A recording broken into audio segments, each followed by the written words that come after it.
कोंबड्यांमुळे जीबीएसचा संसर्ग होत असल्यावर अखेर शिक्कामोर्तब झाले।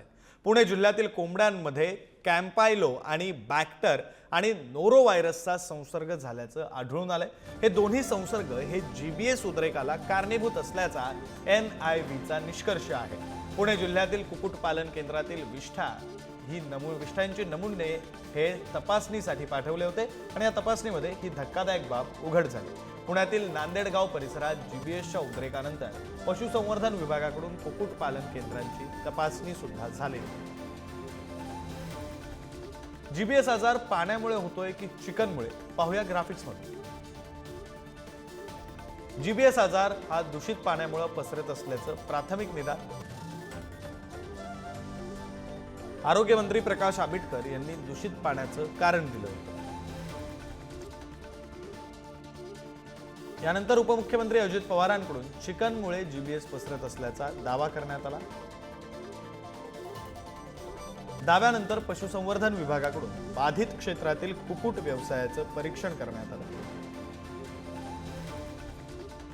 पशुसंवर्धन विभागानं उपमुख्यमंत्र्यांचा दावा खोडून काढला।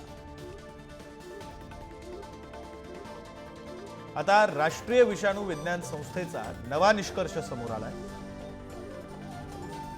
NIVच्या या नव्या निष्कर्षानुसार कोंबड्यांमुळे जीबीएसचा संसर्ग होतो।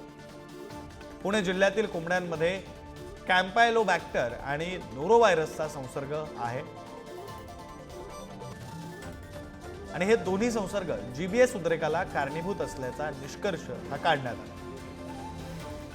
जीबीएस हा कुठल्याही जंतूपासून म्हणजे बॅक्टेरिया किंवा व्हायरस पासून होत नाही। दूषित पाणी, दूषित अन्न किंवा दूषित मांसाहार याच्यामधून जे काही ज्यांना उलट्या जुलाब होतात त्यामधल्या काही जणांना जीबीएसची लागण होतीये। कोंबड्यांमध्ये जर हा जीवाणू असेल कॅम्पिलोबॅक्टर जेजेनी तरच होईल। हा प्रत्येक कोंबडी खाणाऱ्याला होणार नाही। जीबीएसच्या बाबतीमध्ये जे रुग्ण वाढत आहेत तर त्याच्यामध्ये अशुद्ध खाणं, म्हणजे त्याच्यातून जंतू पोटामध्ये जाणं, त्याच्याकडूनच हा जीबीएस आता त्या ठिकाणी वाढत चाललेला आहे। मग त्याच्यावर आता ICMR नावाचं जे एक आमचं मोठं इन्स्टिट्यूट असते, रिसर्च इन्स्टिट्यूट असते, त्या ICMRच्या माध्यमातून त्याच्यावर संशोधन सुरू आहे की नेमकं याचं मूळ काय आहे।